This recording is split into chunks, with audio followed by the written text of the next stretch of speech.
আসসালামু আলাইকুম বন্ধুরা, আপনারা কেমন আছেন? আশা করি অনেক ভালো আছেন। আজকের একটা গুরুত্বপূর্ণ ভিডিও নিয়ে চলে আসলাম যে পঞ্চায়েত দপ্তরে অনেক কর্মী নিয়োগ চলে এসছে, যে অনেক কর্মী নিয়োগ চলে এসছে। তো বিস্তারিত জানাবো এই ভিডিওতে।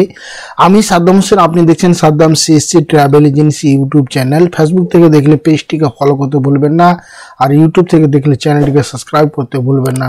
তো চলুন কিভাবে আপনি এই ওয়েবসাইটে আসবেন তা বিস্তারিত জানাবো এই ভিডিওতে। তো সর্বপ্রথম আমি গুগল ক্রোমে যাচ্ছি। গুগল ক্রোমে থেকে আপনাকে বিস্তারিতভাবে দেখিয়ে দিচ্ছি। তো আপনি চলুন সর্বপ্রথম গুগল ক্রোমে এসে লিখবেন আপনি পিআরডি যেমন লিখবেন তেমনই কিন্তু পিআরবি যেমন লিখবেন তেমন এরকম ওয়েবসাইট একটা টাচ করে যখন সার্চ করবেন, সার্চ করার পরে আপনি দেখতে পাচ্ছেন এই জায়গাটা একটা বড় একটা, আপনি এই জায়গাটা দেখেন যে আপনার একটা বড় একটা department of West Bengal panchayat and এই অপশন এরকম আসবে। তো এই অপশন আগে টাচ করতে হবে আপনাকে। এই অপশন আপনি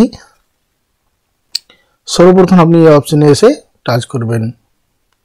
তো এই অপশন প্রথম ক্লিক করবেন। ক্লিক করার পরে আপনি দেখতে পাচ্ছেন এখান থেকে এরকম আসবে। এরকম আসার পরে আপনি স্ক্রল করবেন। স্ক্রল করার পরে এটা আপনি কেটে দিবেন। কেটে দেওয়ার পরে আপনি এখান থেকে আপনি দেখতে পাচ্ছেন রিকমেন্ড বলে এই যে নিউ বলে পঞ্চায়েত রিকমেন্ড নিউ বলে ভাষা, এই জায়গাটা দেখেন আপনি পঞ্চায়েত বলে নিউ করে ভাষা, এই জায়গাটায় আপনি দেখেন এই জায়গাটাই আপনাকে এই জায়গাটা এসে কিন্তু টাচ করতে হবে। তো এই জায়গাটা এসে আপনি একবার টাচ করে ক্লিক করবেন। যখন আপনি অপশন ক্লিক করবেন, ক্লিক করার পরে পঞ্চায়েত আপনি লোডিং হবে পেজটি। তো দেখতে পাচ্ছেন পেজটি লোডিং হলো। লোডিং হওয়ার পর নিচে স্ক্রল দেখেন যে welcome to West Bengal panchayat recruitment management system, your job search mode the easy, মানে কীভাবে সার্চ করবো তা ইজি প্রসেস করেছে। তো আমরা সিধে চলে যাবো হোম স্ক্রিনে। তারপর এখানে দেখতে পাচ্ছেন ক্যান্ডিডেট লগ ইনের কথা বলছে এই জায়গাটাই। তো এই যখনই ক্লিক করব লিস্ট অফ পোস্ট, কতগুলো পোস্ট এসে সেগুলো পোস্ট এখানে ক্লিক করব। তো আমরা পোস্ট যখনই আমরা ক্লিক করব, তো পোস্টে দেখতে পাচ্ছেন লোডিং হবে এই জায়গাটাই। যখনই পোস্টে ক্লিক করবেন, পোস্ট এখান থেকে একটা দুটা করে অনেকগুলো পোস্ট এখান থেকে বেরিয়ে এসছে। তো একটা দুটো করে আপনার 19টা পোস্টে কিন্তু আপনি আবেদন করতে পারবেন এখান থেকে, বুঝতে পারছেন?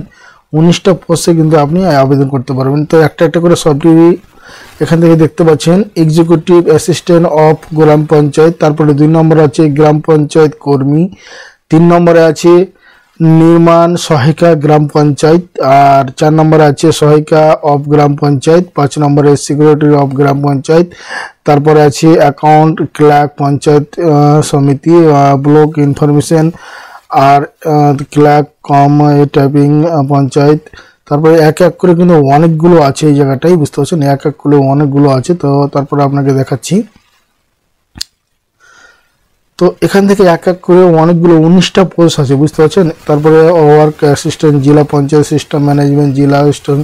তো আপনাকে এখানে মূল কথা হলো যদি আপনার কোনটা পোস্টে কতগুলো ভ্যাকেন্সি আছে আপনাকে যদি দেখতে হয়, তো আপনি দেখেন যে সবচাইতে হলো আমার সাজেশন যারা 8 পাস করেছেন, যারা 8 pass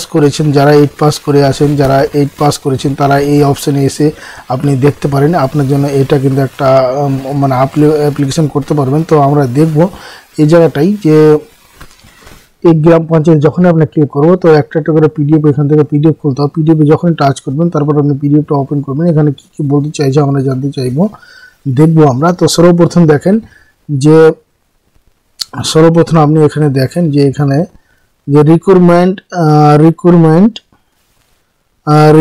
post of panchayat body 2024-25 গ্রাম পঞ্চায়েত কর্মী মানে ইলিজিবল। দেখেন ইলিজিবলটা বলছি, ইলিজিবল ক্যাটাগরিটাই বলছি যে সিটিজেন অফ ইন্ডিয়ার মানে বাসিন্দা হতে হবে, must have the final examination of class 8 from any recognition board, মানে যে কোনো বোর্ড থেকে আপনাকে কিন্তু ক্লাস 8 অবধি পাস থাকতে হবে, বুঝতে পারছেন?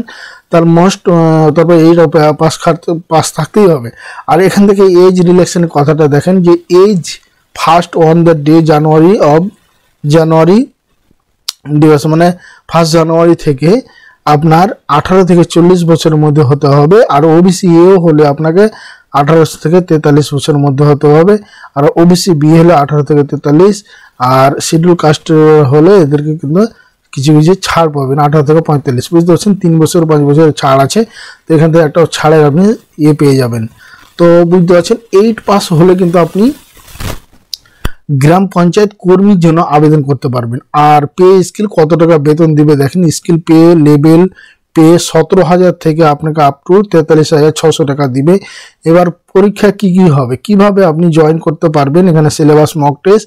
তো এখানে বলছে যে ইংলিশে 10 মার্কে একটা কোয়েশ্চেন হবে, 10 মার্কে মানে ইন্টারভিউ হবে। তো 10 মার্কে ইন্টারভিউ যখনই হবে আপনাকে 10 মার্কে ইন্টারভিউ ইংরেজিতে হবে, আর বেঙ্গালিতে হবে 13 মার্ক। তো 10 আর 3 13, 23 মার্ক, 23 মার্ক এখানে। আর জিকে নিয়ে 23 মার্ক হলো। 23 মার্কে এই পূর্ণাঙ্গ যদি আপনি পাস করতে পারেন তাহলে আপনি কিন্তু এটা আবেদন মানে এটা আপনি যোগ্যতা হবেন। তো এখান থেকে আমরা অনেক কথা বললাম। তো এখান থেকে একটা হলো আপনার এটা কর্মী নিয়োগ জন্য। তো আমরা আগে চলে যাব। তো এটা হলো আপনার গ্রাম পঞ্চায়েত কর্মীর জন্য। আর আপনার নির্মাণ সহায়িকা গ্রাম পঞ্চায়েত এই অপশানে যদি আপনি ক্লিক করেন, আপনাকে জটা পোস্টের জন্য আপনি সবটি পোস্ট আগে খুলে দেখবেন যে আপনার কোনটা আপনার যোগ্যতা। এখান থেকে যদি আপনি দেখেন তো এখান থেকে কিন্তু অনেকগুলো ঝামেলা, বুঝতে পারছেন, এই অনেকগুলো ঝামেলা বলতে যে নির্মাণ সহায়িকা কেন্দ্র আপনি এখানে দেখতে পাচ্ছেন জিপি, এখান থেকে must be have a diploma. তো আপনি যাদের সিভিল ইঞ্জিনিয়ার ডিপ্লোমা আছে তারা কিন্তু এই অপশানে আসতে পারবেন। এখান থেকে আপনার তাদের কিন্তু হবে 18 থেকে সেম প্রসেস। এখান থেকে পে স্কেল দেখতে পাচ্ছেন 28,900 টাকা দিবে। আর ইঞ্জিনিয়ারিং সিভিল হতে হবে, বুঝতে পারছেন। তখন সেখান থেকে 15 মার্কের পরীক্ষা হবে, ইন্টারভিউ হবে 15 মার্কে। আর এখান থেকে কোয়েশ্চেন করা হবে এতগুলো, বুঝতে পারছেন।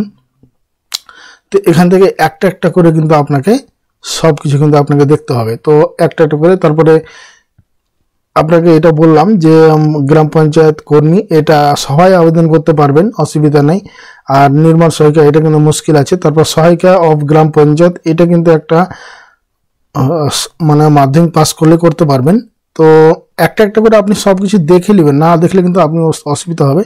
সহায়িকা কেন্দ্রতে এখানে বলছে মাস্ট হ্যাভ এ মাধ্যমিক পাস, এখানে মাধ্যমিক পাস দিলে আপনি সহায়িকা জিপিতে পাস করতে পারবেন, বুঝতে পারেন, সহায়িকার জন্য আবেদন করতে পারবেন। এখান থেকেই মাধ্যমিক স্টাইজ বড় কথা বলছে। আর কমসে কম আপনাকে কিন্তু 50% নাম্বার মাধ্যমিকে পেয়ে থাকতে হবে, তাহলে আপনি এটি এই জন্য আপনি ইলিজিবল হবেন, বুঝতে পারছেন। এই যে কথা একই কথাই বলেছে 18 থেকে 43 সেম এজের কোনো ডিফারেন্স নাই। এখান থেকে 21,000 থেকে 54,000 টাকা স্যালারি দিবে, বুঝতে পারছেন, স্যালারি দিবে আপনাকে। আর এখান থেকে 54,000 টাকা স্যালারি দিবে। স্যালারি দেওয়ার পরে আপনাকে এখান থেকে দেখতে পাচ্ছেন। আর ইংরেজিতে হবে 25 মার্কের মক টেস্ট, বেঙ্গালি 25, আর 75 জিকে হবে আপনার, এগুলো মিলিয়ে 10 মার্ক। তো টোটালে 15 মার্কের হবে, টোটাল ইন্টারভিউ 15 মার্ক হবে, বুঝতে পারছেন।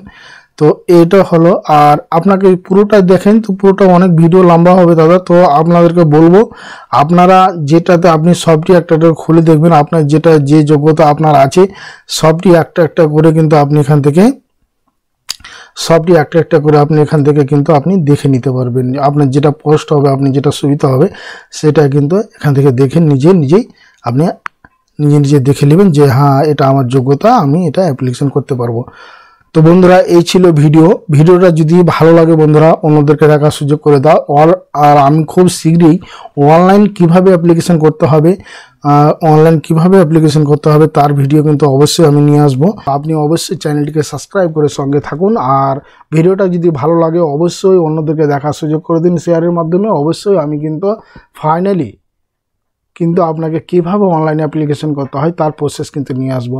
ভালো থাকুন, সুস্থ থাকুন, আবার দেখা হবে নতুন কোনো বিষয় নিয়ে। খোদা হাফিজ।